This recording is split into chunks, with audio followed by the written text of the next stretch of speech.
Iblis bangkit melawan orang Israel dan ia membujuk Daud untuk menghitung orang Israel.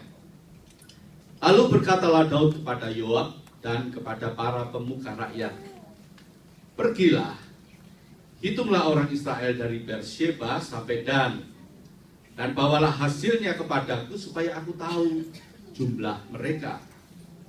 Lalu berkatalah Yoab, "Kiranya Tuhan menambahi rakyatnya 100 kali lipat daripada yang ada sekarang, ya Tuanku Raja. Bukankah mereka sekalian hamba-hamba Tuanku? Mengapa Tuanku menuntut hal ini? Mengapa orang Israel harus menanggung kesalahan oleh karena hal itu?" Namun titah raja itu terpaksa diikuti oleh Yoab. Maka pergilah Yoab menjelajah seluruh Israel, kemudian kembali ke Yerusalem. Lalu Yoab memberitahukan kepada Daud hasil pendaftaran rakyat. Di antara seluruh orang Israel ada 1.100.000 orang yang dapat memegang pedang, dan orang Yehuda ada 470.000 orang yang dapat memegang pedang. Orang Lewi dan Benyamin tidak dimasukkan dalam pendaftaran sebab titah raja itu dianggap keji oleh Yoab. Tapi hal itu jahat di mata Allah, sebab itu dihajarnya orang Israel. Lalu berkatalah Daud kepada Allah, "Aku telah sangat berdosa karena melakukan hal ini. Maka sekarang jauhkanlah kiranya kesalahan hamba-Mu, sebab perbuatanku itu sangat bodoh." Tetapi berfirmanlah Tuhan kepada Gad, pelihat Daud, "Pergilah, katakanlah kepada Daud, beginilah firman Tuhan, 3 perkara kuhadapkan kepadamu, pilihlah salah satu daripadanya, maka aku akan melakukannya kepadamu." Kemudian datanglah Gad kepada Daud lalu berkata kepadanya, "Beginilah firman Tuhan, haruslah engkau memilih 3 tahun kelaparan atau 3 bulan lamanya melarikan diri dari hadapan lawanmu, sedang pedang musuhmu menyusul engkau, atau 3 hari pedang Tuhan, yakni penyakit sampar ada di negeri ini. Dan malaikat Tuhan mendatangkan kemusnahan di seluruh daerah orang Israel. Maka sekarang timbanglah jawab apa yang harus kau sampaikan kepada yang mengutus aku." Lalu berkatalah Daud kepada Gad, "Sangat susah hatiku. Biarlah kiranya aku jatuh ke dalam tangan Tuhan, sebab sangat besar kasih sayangnya. Tetapi janganlah aku jatuh ke dalam tangan manusia." Jadi Tuhan mendatangkan penyakit sampar kepada orang Israel, maka tewaslah dari orang Israel itu 70.000 orang. Pula Allah mengutus malaikatnya ke Yerusalem untuk memusnahkannya. Dan ketika hendak dimusnahkannya, maka Tuhan melihat. Lalu menyesallah ia karena malapetaka yang hendak didatangkannya itu. Lalu berfirmanlah ia kepada malaikat pemusnah itu, "Cukup, turunkanlah sekarang tanganmu itu." Pada waktu itu malaikat Tuhan sedang berdiri dekat tempat pengirikan ornan orang Yebus. Ketika Daud mengangkat mukanya, maka dilihatnyalah malaikat Tuhan berdiri di antara bumi dan langit.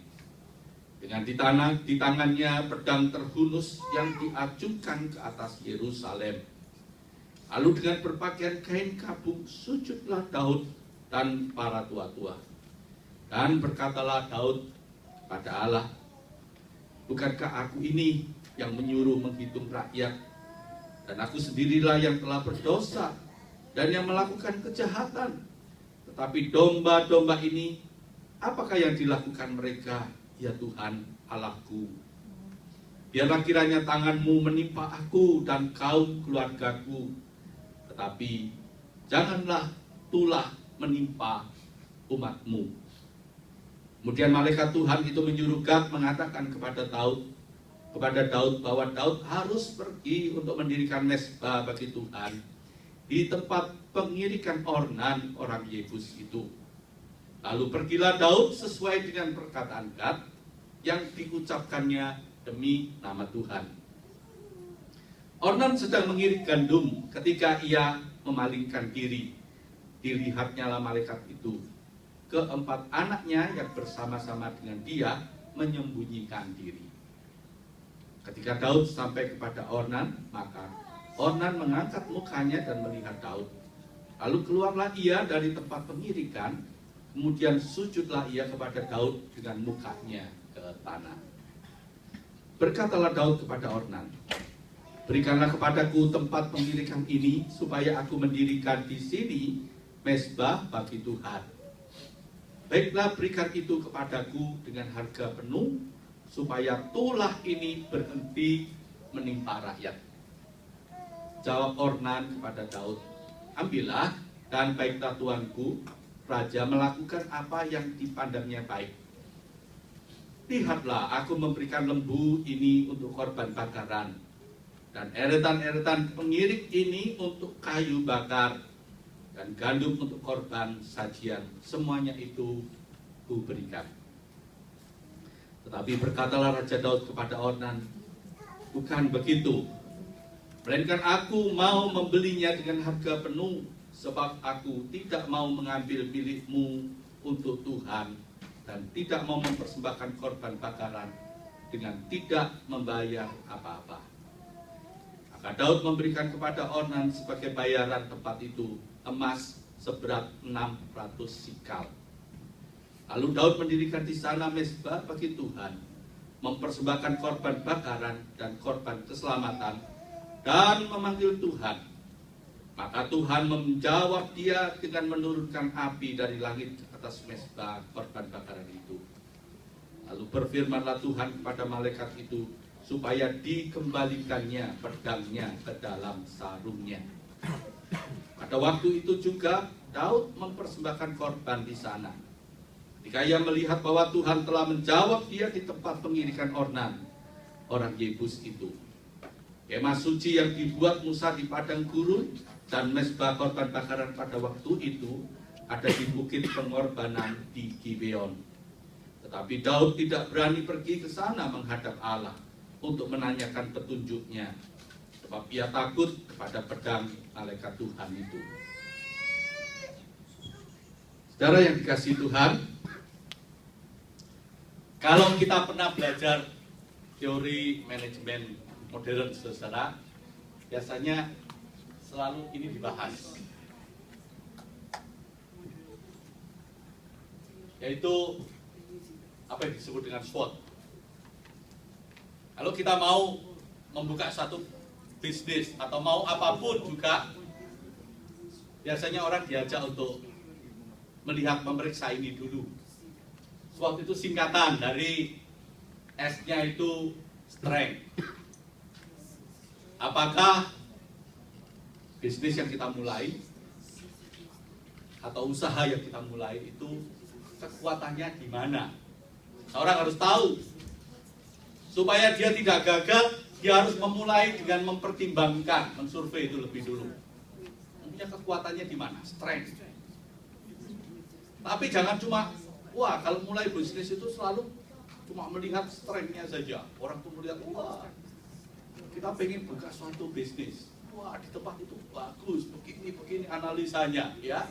Cuma melihat bagusnya saja. Tapi juga disuruh lihat yang lain, yang disebut dengan weakness.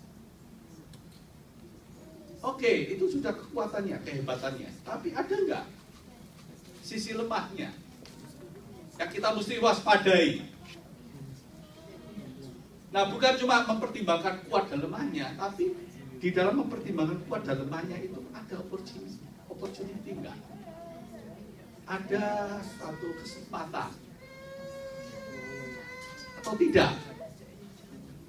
Walaupun kita hebat, kita punya pengalaman, kita punya modal gede, dan kita melihat, oh ya, ada Di sana juga ada peluang, ada kelemahannya juga. Tapi ada peluang nggak? Kita bisa melihat ada peluang untuk bisa masuk ke sana. Nah, kalau ada peluang, ya orang harus berani melangkah. Tetapi perlu dipertimbangkan lagi, apakah ada threat, hambatan nggak? Hambatannya apa saja? Semuanya itu perlu dikalkulasi sebelum kita membuat satu keputusan, sebelum kita membuat satu perencanaan untuk melangkah. Itu penting. Nah, ini disebut analisa SWOT untuk manajemen modern katanya gitu. Tapi saya melihat sebetulnya modernnya di mana? Sebab analisa SWOT ini zaman dulu sudah dijalankan, saudara. Hanya tidak dirumuskan saja demikian konkret. Kita lihat Daud, saudara. Daud itu, saudara, seorang raja yang mulai dia sendiri sebagai seorang gembala kecil yang cuma mengembalakan beberapa ekor kambing domba. Ayahnya sendiri, kakaknya sendiri gak pernah memperhitungkan dia, sebab dia masih terlalu muda. Sehingga ketika Tuhan memilih untuk mencari pengganti Raja Saul yang tidak lagi setia kepada Tuhan, maka Samuel Nabi Tuhan itu cuma melihat saudara-saudaranya Daud. Ada yang jadi tentara, yang badannya hebat dan sebagainya. Sampai Raja Daud sendiri tidak diperhitungkan. Sebab Alkitab mengatakan dia itu masih kemerah-merahan. Merah-merahan itu orang Hokian bilang itu sekia katanya. Masih anak-anak. Gitu. Masih hijau katanya. Tidak diperhitungkan. Tetapi justru yang tidak diperhitungkan itu justru dipilih Allah untuk mempermalukan orang-orang yang biasanya analisa SWOT ini. Sebab dari semua tentara Israel, termasuk juga Raja Israel sendiri, Saul yang gagah perkasa itu, tidak ada yang berani maju melawan Goliat. Ternyata Daud yang tidak memenuhi analisa SWOT ini, saudara, maju melawan Goliat yang tingginya 2 meter lebih, yang dari ujung rambut sampai ujung kaki semuanya itu diperlengkapi dengan pakaian perang anti peluru, saudara. Daud cuma datang bawa ketepil. Saudara bisa bayangkan. Tetapi Alkitab mencatat bahwa Daud menang. Dan sejak itu Daud terus karirnya bagus terus. Sekalipun dia dikejar oleh rajanya sendiri untuk dibunuh, tetapi dia terus menang, mengalami kemenangan dalam peperangan. Dan ketika Daud menjadi raja, saudara, Israel itu mencapai puncak keemasannya luar biasa. Ada banyak daerah-daerah di sekitarnya yang maju berperang melawan Daud dan selalu kalah. Sebab Tuhan membuat Daud itu menang. Bukan karena Daud yang hebat, tetapi Tuhan dan pasukan Tuhan yang tidak nampak di belakang Daud itulah yang membuat Israel yang dipimpin oleh Daud itu menang. Nah, ketika Daud mencapai puncaknya sebagai raja yang sangat hebat, dari zaman kuno sampai sekarang, bangsa Israel itu selalu dikepung dan dimusuhi oleh musuh-musuhnya yang ada di sekitarnya sampai sekarang. Israel itu bukan bangsa besar, Israel itu bangsa kecil. Dari zaman dulu sampai sekarang, itu wilayahnya kecil sekali, misalnya. Tetapi bangsa-bangsa di sekitarnya, bangsa-bangsa yang besar, itu selalu ingin menghabisi Israel, selalu ingin meniadakan Israel, tidak pernah habis. Bahkan di abad yang modern, Hitler pernah membunuh secara sistematis. Tapi Israel tetap ada, bukan karena Israel itu lebih hebat dari bangsa lain, bukan. Tetapi di belakang Israel itulah yang hebat. Yaitu Allah Israel yang membela, Allah Israel yang memelihara. Itulah Allah yang hebat. Nah, zaman Daud pun, saudara, sekalipun Daud itu kekuasaannya makin lama makin besar, Tetapi bangsa-bangsa di sekitarnya itu juga terus ingin menghancurkan, ingin membunuh, ingin meniadakan bangsa Israel. Nah, saudara, di dalam kondisinya Daud itu menjadi raja yang besar dan hebat. Akhirnya, saudara, ayat 1 mengatakan begini, saya baca ya.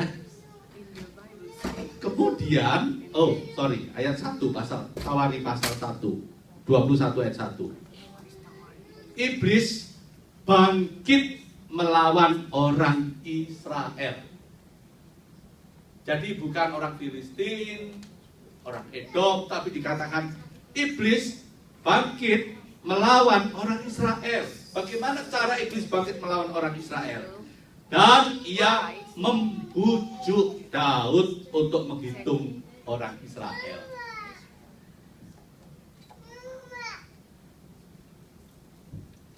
Iblis bisi hati Daud. Coba kamu hitung jumlah pendudukmu itu berapa, supaya untuk bisa mengetahui yang sudah manula, sudah jompo itu berapa, yang masih anak-anak berapa, dan usia produktif berapa. Suatu negara, saudara, kalau dia tahu berapa jumlah penduduk yang usia produktif, dan dia bisa membuat perencanaan, saudara, untuk mendaya gunakan usia produktif itu, biasanya negara itu maju. Nah, si iblis membisikkan itu kepada Daud. Ayo hitung, supaya kamu bisa buat rencana. Kalau ada apa-apa, ada perang, kamu tahu berapa orang yang bisa dipanggil untuk jadi tentara atau maju perang. Nah, menurut saudara, salah enggak, saudara? Kalau seorang raja itu mensensus penduduknya supaya tahu, punya peta demografi, berapa usia yang sudah lanjut, berapa usia yang produktif, supaya bisa membuat perencanaan yang bagus. Salah enggak, saudara? Enggak kan? Kalau negara itu membuat satu sensus untuk mengetahui jumlah penduduknya, enggak salah kan? Tapi kenapa ayat ini mengatakan Tuhan itu marah? Sehingga Tuhan menghukum Raja Daud dan juga rakyatnya. Kadang-kadang kalau dipikir selintas Tuhan itu nggak make sense ya dalam pikiran kita, ya kan? Apa sih salahnya? Di mana letak salahnya? Ada yang bisa memberitahu nggak? Ayat 1 Ayat 1. Iya. Ayat 1 itu. Iblis yang membujuk. Saudara, musuh terbesar manusia, musuh terbesar orang beriman itu bukan sesuatu yang ada di luarnya. Musuh umat Tuhan yang sesungguhnya itu bukan bangsa lain yang ada di luarnya, yang seringkali disebut bangsa kafir. Tapi musuh yang paling mematikan, yang paling menakutkan, itu justru masuk di dalam dirinya sendiri. Si iblis itu berbisik di dalam dirinya sendiri, supaya orang itu mau menuruti apa yang iblis katakan. Sepertinya rasional. Dibisiki, ayo analisa Sodom, supaya kamu tahu kekuatanmu di mana, kelemahanmu di mana, supaya kamu bisa melihat peluangnya di mana dan hambatannya di mana, supaya bisa membuat perencanaan untuk itu. Sepertinya nampaknya baik, saudara. Tetapi ada satu hal yang Daud lupakan, bahwa selama ini Israel itu eksis, Israel itu menjadi hebat, Israel itu selalu menang, walaupun dikepung oleh musuh-musuhnya, mempunyai banyak masalah, tetapi Israel tetap survive. Itu bukan karena kehebatan Israel sendiri, bukan karena kehebatan Daud sendiri. Di balik itu ada Tuhan yang berperang untuk mereka, untuk menjagai mereka. Nah, Daud lupa itu, lupa bahwa dulu dia itu tidak ada apa-apanya. Dia cuma seorang gembala kambing domba. Dia cuma orang kecil yang tidak berdaya apa-apa, yang saudaranya sendiri, ayahnya sendiri pun meremehkan dia. Tapi ketika dia dibuat oleh Tuhan menjadi berhasil, menjadi raja yang hebat, yang sukses, dia merasa bahwa keberhasilan itu karena aku, karena kehebatanku, karena perjuanganku, karena kerja kerasku. Sehingga Daud tidak lagi mengandalkan Tuhan yang selama ini menjadi tempat sandaran dia. Daud mengandalkan tentaranya, dia mengandalkan rakyatnya, mengandalkan kepandaiannya dan kemampuannya untuk mengatur strategi. Dan disitulah kesalahan Daud yang terbesar. Apakah sebetulnya Tuhan itu pribadi yang sangat jealous? Seringkali kita menganggap Tuhan itu jealous banget ya, meminta dia yang selalu disembah dan diunggulkan. Masalahnya saudara, bila Tuhan membiarkan Daud berjalan sendiri, maka bangsa Israel akan habis. Karena musuh-musuh Israel itu terlalu besar buat Israel sendiri. Oleh sebab itu, kalau Tuhan sendiri mendidik, Tuhan sendiri marah, Tuhan sendiri memberi pelajaran kepada Israel, bukan karena Tuhan itu cemburu buta, gila hormat, tidak. Tetapi Tuhan ingin sungguh-sungguh mengingatkan kepada Daud dan juga orang Israel bahwa jika kamu berjalan menurut kekuatanmu sendiri, kamu akan binasa, kamu akan habis. Itu masalahnya.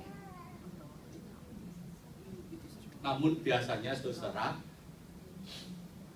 kita kemarin itu membahas di dalam persekutuan di rumah saya, biasanya orang itu kalau belum sukses itu selalu rajin mencari kehendak Tuhan, selalu rajin hidup dekat dengan Tuhan. Tapi kalau sukses, efek samping daripada kesuksesan itu seringkali terus tidak butuh Tuhan, meninggalkan Tuhan, menjadi sombong dan tinggi hati. Tidak semua sih, tapi memang kebanyakan. Kemarin yang kita bahas adalah Raja Uzia, tapi sekarang adalah nenek moyangnya, Raja Daud. Punya pengalaman yang sama, saudara. Setelah sukses, dia ingin menunjukkan kehebatan dirinya dengan menghitung seluruh rakyatnya, berapa orang yang siap untuk jadi tentara kalau sewaktu-waktu dipanggil untuk ikut dinas militer kalau negara dalam bahaya. Wah, dia langsung bisa melakukan itu. Walaupun memang jumlahnya saudara jutaan dan ratusan ribu, tetapi saudara yang sangat indah, Alkitab mencatat kenapa Tuhan marah. Tuhan marah karena motivasi Daud melakukan itu yang tidak nampak, yang tidak bisa dibaca oleh manusia, yang ada di dalam hatinya itu ditulis. Yaitu karena dia sekarang lebih mau mentaati si iblis yang membujuk dia dengan cara mengangkat kebanggaan dirinya sendiri, kehebatan dirinya sendiri. Dan awal kejatuhan manusia selalu dimulai di sana. Dia ingin meninggalkan Tuhan, ingin tidak menaati Tuhan, dan tergoda untuk mendewakan dirinya sendiri. Itu kejatuhan manusia dengan mengandalkan kekuatan manusia sendiri. Saudara-saudara, apa akibatnya? Akibatnya, saudara-saudara, sangat ngeri, saudara. Sebab di sana ada seorang panglima perang Daud yang namanya Yoab. Dia tahu persis karena dia yang mimpin peperangan. Dia mengingatkan kepada si raja, mengatakan seperti ini kepada si raja.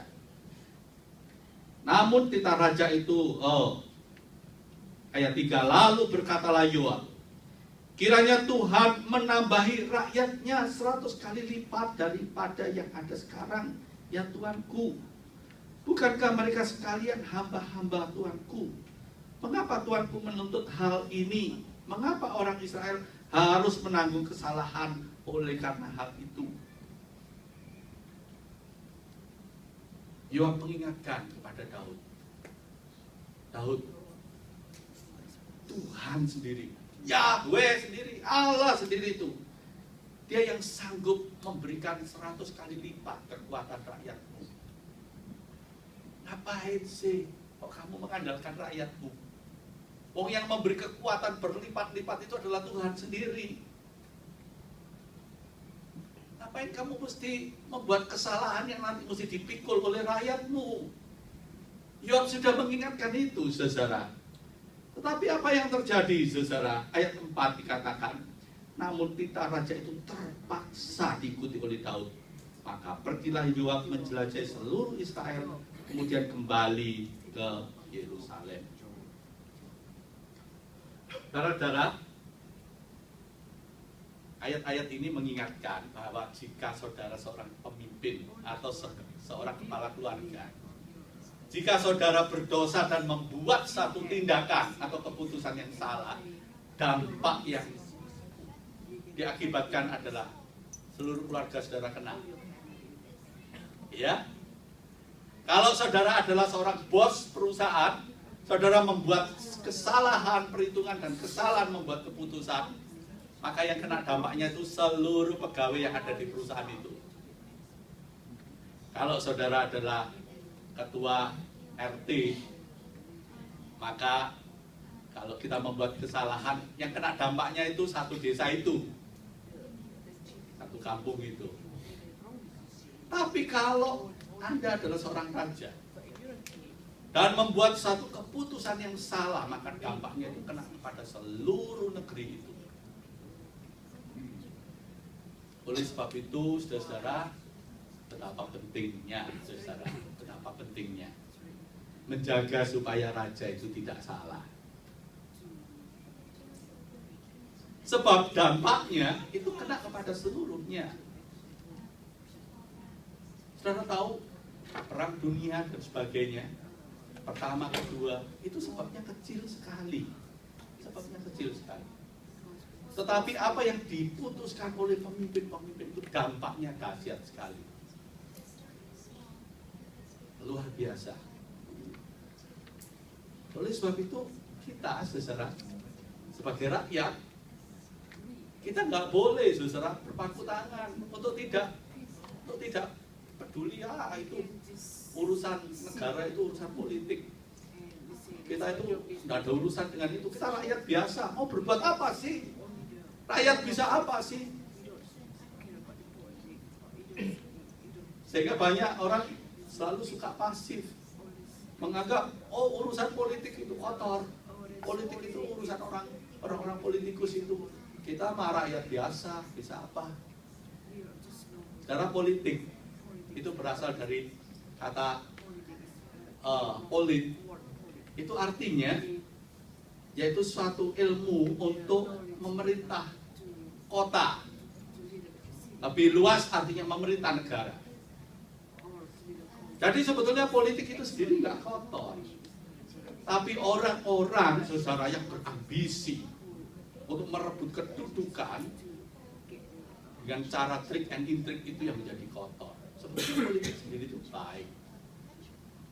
Dengan politik itu supaya ditata, supaya kehidupan masyarakat, kehidupan negara itu menjadi baik. Jadi kalau kita sebagai orang Kristen, saudara, kita alergi terhadap politik karena gereja sudah menentukan bahwa agama gereja itu berpisah dengan politik. Itu memang bagus supaya nggak campur aduk. Tapi bukan berarti sebagai orang beriman kita sendiri nggak peduli terhadap politik. Sebab, saudara, ketidakpedulian itu bisa membawa dampak besar. Kenapa? Karena jika seorang raja, seorang pemimpin membuat keputusan yang salah, itu dampaknya seluruh negara kena.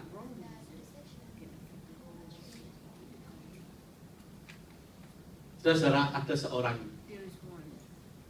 seorang yang pandai di Indonesia, umurnya masih muda, 40 sekian. Dia seorang rektor di Jakarta, Universitas Paramadina. Itu universitas Islam terkemuka sekarang di Indonesia. Namanya Anies Baswedan. Menarik, saudara dia. Saya tidak sedang kampanye, saya sedang khotbah, tapi saya cuplik sedikit. Ketika Anies Baswedan, saudara, adu debat di mata Najwana, saudara bisa ketik di YouTube, saudara lihat, dia sedang adu debat dengan Profesor Dr. Mahfud MD. Lalu ketika dia diwawancara, ngapain sih kamu dukung Jokowi? Yang Mahfud MD ini dukung Prabowo. Ketika dia ditanya, kenapa kamu dukung Prabowo? Mahfud MD-nya mengatakan, wah saya bergumul sampai 3 hari 3 malam, bahkan sampai terakhir sebelum membuat keputusan saya menangis, katanya. Lalu ditanya, apa sih yang membuat kamu bergumul begitu berat, sampai membuat keputusan aja begitu susahnya? Nah, pertanyaan yang sama ditanyakan kepada Anies Baswedan, mengapa sih kamu kok membuat keputusan untuk mendukung Jokowi sebagai calon presiden? Dia mengatakan, saya nggak perlu bergumul berat-berat, dia bilang. Membuat keputusan itu sederhana saja, mudah, bisa dilihat, katanya begitu. Dia mengatakan, yang pertama, saya nggak mau menjadi bagian dari orang yang bermasalah pada masa lalu, katanya. Lalu dia yang mengatakan begini, saudara, persoalan di Indonesia, negeri Indonesia menjadi carut marut itu, saudara. Itu bukan karena banyaknya orang jahat. Banyak orang juga mengatakan begitu. Indonesia terlalu banyak orang jahat, banyak koruptor, orang jahat di sana. Dia mengatakan enggak. Persoalan orang Indonesia itu bukan karena banyak orang jahat, tapi persoalan di Indonesia itu adalah banyak orang baik yang tidak melakukan apa-apa.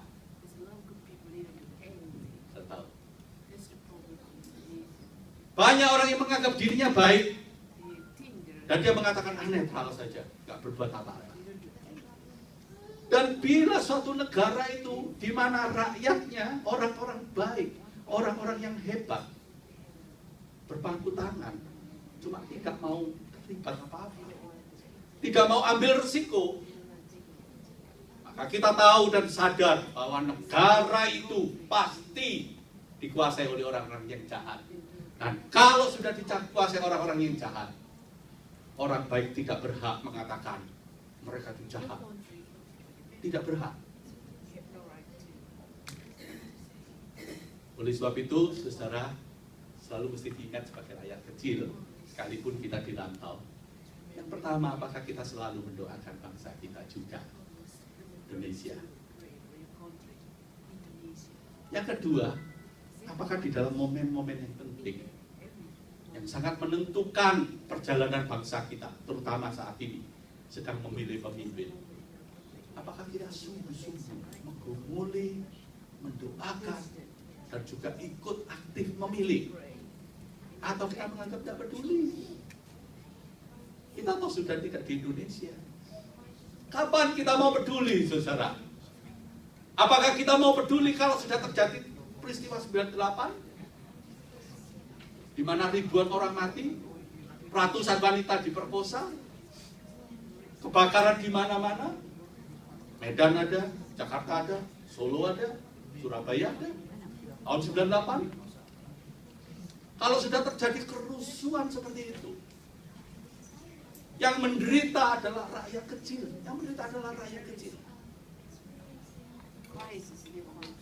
Kalau sudah terjadi kerusuhan seperti itu, saudara dan saya rame-rame pergi di depan kantor CNN sana, lalu kita mengadakan demo besar-besaran supaya dilihat di seluruh negeri, di seluruh dunia. Apakah ada gunanya? Sebaiknya lakukan sesuatu sebelum peristiwa itu terjadi. Anies Baswedan mengatakan, kalau Anda merasa orang baik, sekarang waktunya untuk turun tangan, jangan berpangku tangan, supaya negara ini tidak dikuasai oleh orang jahat. Oleh sebab itu ayat-ayat ini, saudara, itu mengingatkan betapa tindakan salah seorang raja itu berdampak besar bagi rakyatnya. Coba bayangkan, Raja Daud yang merasa dirinya hebat luar biasa, saudara. Ternyata oleh Tuhan cuma dilepas virus sakit sampar. Sampar sudah tahu sakit apa itu? Apa? Lumpuh. Bukan, melempuh. Sampar itu penyakit cacar tuh nih, saudara. Sekarang sudah ada obatnya, zaman dulu sudah ganas kalau orang kena itu. Dicatat yang mati 70.000. Dan pada waktu tentara Tuhan, malaikat yang membawa pedang berapi itu sedang mengarah kepada ibu kota negara namanya Yerusalem, hendak membinasakan Yerusalem. Di sana dikatakan Tuhan melihat dan Tuhan stop karena Tuhan nyesal. Mengapa saudara Tuhan menyesal? Karena melihat si Raja Daud ini sedang memakai kain kabu. Lalu dia sedang bersujud menyembah. Dia minta ampun sama Tuhan. Kalau dia sudah menyesali dosanya, dia sudah minta ampun kepada Tuhan. Tuhan nyesel kalau Tuhan membiarkan kebinasaan itu terjadi. Tuhan stop di sana. Ketika di stop, Raja Daud mengadakan, dia melihat malaikat Tuhan yang tidak nampak itu, yang sedang berperang untuk mendidik Daud dan bangsa Israel itu, saudara. Di sana dia menghentikan tindakannya untuk membinasakan Yerusalem. Dari sini kita belajar, saudara-saudara, Raja Daud yang merasa diri hebat untuk bisa mengandalkan dirinya sendiri dan melupakan Tuhan. Cara Tuhan, saudara, memberi pelajaran cuma gampang. Dilepaskan virus sampar yang tidak kelihatan. Raja Daud yang merasa hebat itu sudah knock out. Betul nggak ya? Cuma dilepas virusnya nggak kelihatan kan?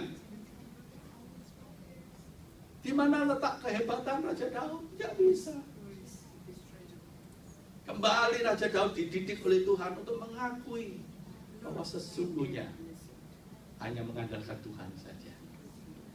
Dikala Raja Daud mau berkabung, pakai kain kabung, di saat dia sungguh-sungguh mau berlutut, di saat dia menyembah Tuhan dengan mukanya sampai ke tanah, Raja Daud mengakui kembali bahwa andalan satu-satunya hidupnya yang membuat dia berhasil itu karena Tuhan. Oleh sebab itu, saudara-saudara, Raja Daud pada waktu berbuat dosa, dia ditegur dan dia diberi 3 pilihan. Suruh pilih sendiri, kamu pilih. Kamu mau dihukum apa oleh Tuhan? 3 tahun terjadi kelaparan, atau 3 bulan dikejar-kejar musuh, atau 3 hari kena sakit sampar. Pilih yang mana, saudara? Kalau saudara jadi Raja Daud, pilih yang mana? Dan terakhir, 3 hari dikejar sampar, kena sampar. 3 bulan. 3 bulan dikejar musuh. Ya. Kalau saya mah nggak pilih 3-3-nya, tiga-tiganya itu susah. Ketika dihadapkan pada pilihan, saudara, kita lihat ya, saudara, kualitas Raja Daud. Dia jawabnya apa? Kita baca, saudara. Pasal 21 ayat 7. Ayat itu indah sekali. Apa namanya?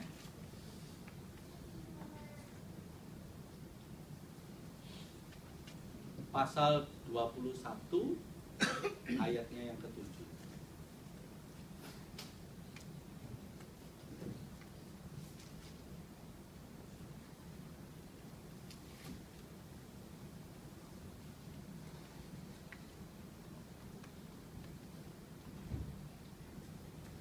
Oh, ayat 13, maaf. Daud menjawabnya begini.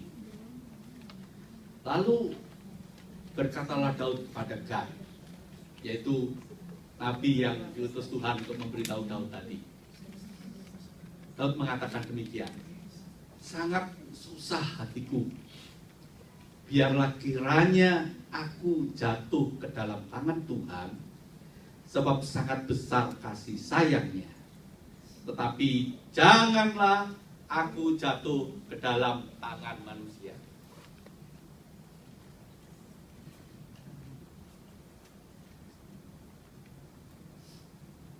Dia mengatakan lebih baik jatuh ke tangan Tuhan daripada jatuh ke tangan manusia.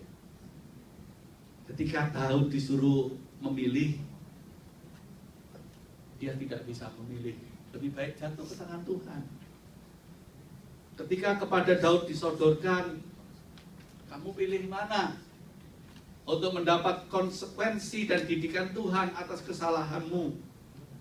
Ayat 8, berkatalah Daud kepada Allah, aku telah sangat berdosa karena melakukan hal ini. Maka sekarang jauhkanlah kiranya kesalahan hamba-Mu, sebab perbuatanku itu sangat bodoh. Dia mengatakan, aku telah berbuat dosa karena melakukan hal ini. Maka sekarang jauhkanlah kiranya kesalahan hamba-Mu, sebab perbuatan itu sangat bodoh. Dia mengakui bahwa dirinya begitu sangat bodoh, saudara-saudara. Sehingga Daud mengakui bahwa dia rindu jatuh ke tangan Tuhan yang penuh belas kasih itu daripada dia jatuh ke tangan manusia. Sehingga Tuhan sendiri yang menentukan, menghukum dengan melepaskan virus sampar itu, dan 70.000 orang Israel mati. Di sini suatu peringatan bahwa kesalahan seorang raja itu berdampak pada rakyatnya. Kesalahan seorang raja berdampak pada rakyatnya. Saudara tahu kan pada waktu kita di Indonesia, pada waktu raja kita salah dan jatuh tahun 98, harga dolar yang cuma 1.200 bengkak jadi berapa, saudara? Berapa inflasi Indonesia? Sempat menyentuh 20.000 kan? Berapa? 15.000? Masa? Cuma 15? 17.000. Besar sekali dampaknya. Banyak orang yang bangkrut, banyak orang yang bunuh diri, banyak orang yang putus asa. Sekarang 12. Saudara, sebab apa yang diperbuat oleh si raja yang salah itu, dengan korupsinya yang luar biasa itu dibayarnya mahal sekali. Dibayarnya mahal sekali. Oleh sebab itu nggak main-main, saudara. Pemilihan umum ini menentukan. Kalau saudara tidak menggunakan hak saudara, maka hak saudara akan digunakan oleh orang lain. Kalau sampai terpilih seorang pemimpin yang jahat, saudara nggak berhak mengatakan dan mengumpat dia, karena saudara tidak melakukan sesuatu. Mungkin saudara mengatakan, suara saya cuma satu, apa gunanya? Oh, berguna sekali, saudara. Yang berhak memilih sekarang ini di Indonesia katanya 190 juta orang. Kalau 190 juta orang, saudara, Anda tidak memilih, lalu kedua pasangan itu, yang satu dapat 80, dapat 95 juta, yang satu lagi dapat 95 juta. Siapa yang menang? Siapa yang menang?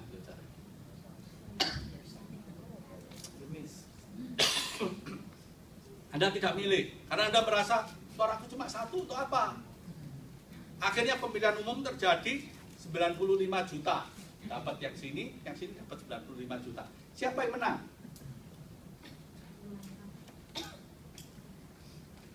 Saudara mengatakan, nggak ada yang menang, betul kan? Tapi kalau ditambahi satu suara, saudara, 95 juta plus satu suara, yang satu suara itu menang. Oleh sebab itu, saya sebagai hamba Tuhan mengatakan jangan pasif sebagai warga negara. Aktif, ikut milih. Kalau saudara tidak ngerti, karena saudara mengatakan, oh aku belum daftar, masih ada kesempatan sampai tanggal 16. Saya sudah kirim lewat Facebook, saudara bisa buka, saudara bisa langsung pulang, langsung cepat. Ikut tentukan sebagai warga negara yang baik. Ikut tentukan, ikut pilih. Begitu. Saya tidak menganjurkan saudara milih si A atau si B. Kalau saudara tanya, minta nasihat saya, baru saya beritahu. Ya. Kalau saudara tanya, Nomor 2. tapi saudara pilihlah, saudara bertindaklah. Karena ini anugerah yang Tuhan beri. Anugerah yang Tuhan beri. Betul-betul sekarang ini pemilihan bebas sekarang ini. Sebab di zaman dulu, waktu Orde Baru itu pemilihan cuma bohong-bohongan, saudara. Nah kalau kita jatuh ke dalam periode itu lagi bohong-bohongan, di mana kita tidak bisa memilih secara bebas, karena kita akan didatangi oleh babinsa rumah demi rumah untuk nyoblos kandidat tertentu, itu mah bohong. Nah sekarang diberi kebebasan supaya kita menggunakan hak kita. Hak suara itu adalah anugerah Tuhan yang Tuhan berikan. Ini waktunya rakyat untuk menentukan pemimpin yang jelek, jangan dipilih yang bagus. Kalau saudara pasif dan tidak menggunakan hak saudara, saudara rugi. Sebab anugerah yang Tuhan beri, saudara sia-siakan. Oleh sebab itu, saudara-saudara, apa kriteria memilih pemimpin, saudara? Alkitab memberikan satu petunjuk yang sangat indah, saudara. Petunjuknya itu ada di ayat yang ke-16. Kita baca ya. Ketika Daud mengangkat mukanya, maka dilihatnyalah malaikat Tuhan berdiri di antara bumi dan langit, dengan di tangannya pedang terhunus yang diacungkan ke atas Yerusalem. Lalu dengan berpakaian kain kabung sujudlah Daud kepada Allah. Dia mengatakan begini, bukankah aku ini yang menyuruh menghitung rakyat? Dan aku sendirilah yang telah berdosa dan melakukan kejahatan. Tetapi domba-domba itu apa yang dilakukan mereka? Ya Tuhan Allahku, biarlah kiranya tanganmu menimpa aku dan kaum keluargaku, tetapi jangan tulah itu menimpa umatku. Saudara, dari ayat ini saudara bisa membaca nggak ada satu prinsip yang membedakan untuk kita memberi dukungan kepada pemimpin yang benar. Ada yang bisa merumuskan, saudara? Dari ayat yang kita baca. Sebab kebenaran Tuhan itu seringkali dimasukkan di dalam satu cerita. Real, kebenaran itu sesuatu yang hidup. Bukan teori dari langit, tapi sesuatu yang hidup. Kebenaran itu dimasukkan di dalam satu cerita. Dari ayat yang kita baca, saudara bisa melihat seorang pemimpin yang bagaimana seharusnya kita pilih. Ada yang bisa menjawab? Tanggung jawab. Gimana? Bertanggung jawab. Bertanggung jawab gimana? Ada yang mutusin yang tanggung jawab. Oh, yang mutusin yang tanggung jawab. Iya. Dia bisa mengaku salah. Mengaku salah. Terus Pemimpin yang takut akan Tuhan. dia takut akan Tuhan. Iya. Jujur. Saudara, ada suatu apa namanya? Ya, suatu gambaran tentang pemimpin yang bagus. Orang Islam bilang pemimpin yang amanah. Amanah adalah pemimpin yang sungguh-sungguh memegang teguh wewenang yang Allah berikan kepada dia untuk dijalankan. Itu amanah. Daud ini seorang pemimpin yang amanah, saudara. Mengapa saya sebut amanah? Seorang pemimpin itu tidak bebas dari salah. Setuju nggak? Nggak ada seorang pemimpin yang bebas dari salah. Nggak ada. Pemimpin itu bisa salah. Tetapi pemimpin yang amanah itu mempunyai karakter seperti ini. Seorang pemimpin yang baik, dia selalu memakai tahta itu untuk rakyat. Tahta itu untuk rakyat, bukan rakyat itu untuk tahta. Bisa ya saudara? Seringkali saudara, pada waktu kampanye, pemimpin yang memakai rakyat untuk menaikkan dia di atas tahta, itu memakai rakyat dengan cara manipulasi.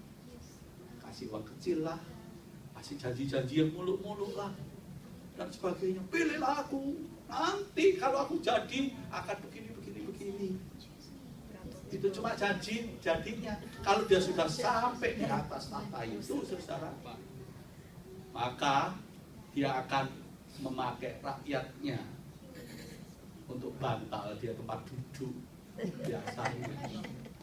Ya, rakyat cuma dijadiin kloset.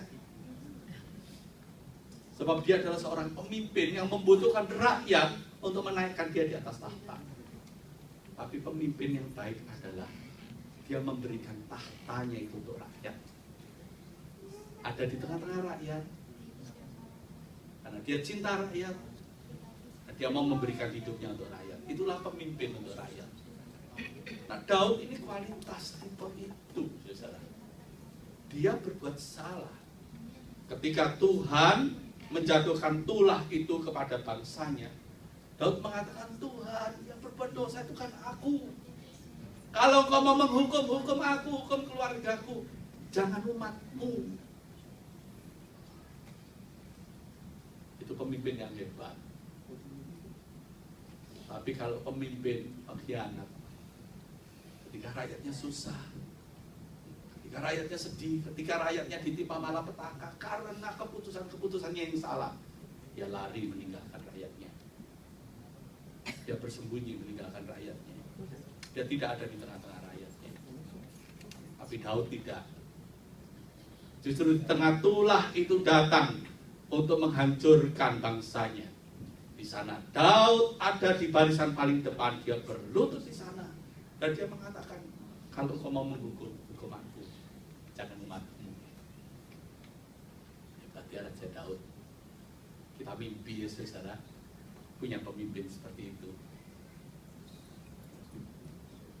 Tapi kalau saudara tidak bertindak, saudara cuma jadi pemimpin. Bertindaklah sekarang waktunya ya. Saudara, mari kita mengambil saat teduh sejenak. Ini saatnya kita berdoa bagi Indonesia. Juga ini saatnya kita berdoa juga bagi Amerika. Seberapa banyak doa kita selalu cuma dipenuhi dengan doa untuk kepentingan kita sendiri. Minta berkat untuk diri sendiri, minta kesehatan untuk diri sendiri, minta kebahagiaan untuk diri sendiri. Pernahkah kita berdoa untuk pemimpin-pemimpin kita? Untuk Amerika, untuk presiden kita di sini. Pernahkah kita berdoa juga untuk Indonesia? Mari kita bersama-sama berdoa.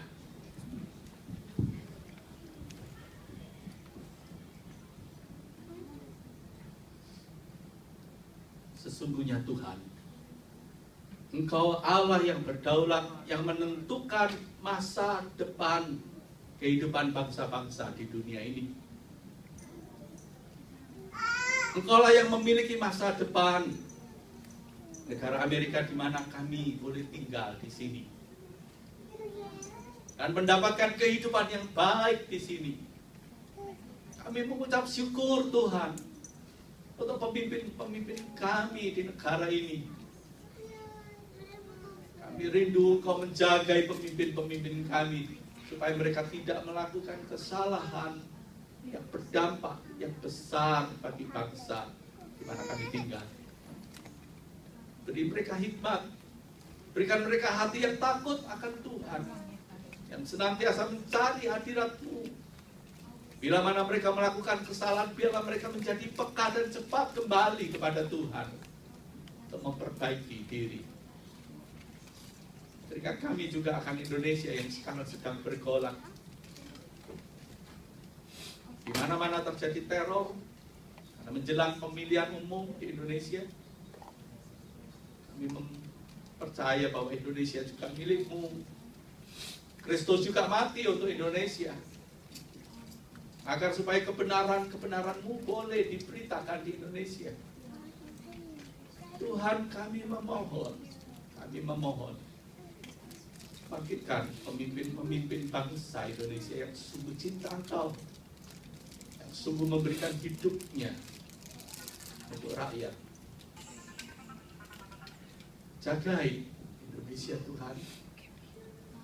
Kami rindu agar supaya kemuliaan-Mu juga boleh dinyatakan di Indonesia, seperti kemuliaan-Mu boleh dinyatakan untuk Amerika, sehingga bangsa-bangsa lain boleh diberkati. Jadikan kami Tuhan sebagai warga negara yang sungguh-sungguh ikut aktif berperan serta di dalam arus perubahan yang sedang Allah kerjakan, supaya kami boleh menjadi orang yang sungguh bangga bahwa Tuhan boleh bekerja di dalam hati kami, dalam hidup kami, untuk memperbaiki dan mencegah kehancuran. Terima kasih Bapa di sorga bahwa firman-Mu memandu kami supaya kami hidup benar di hadapan Tuhan.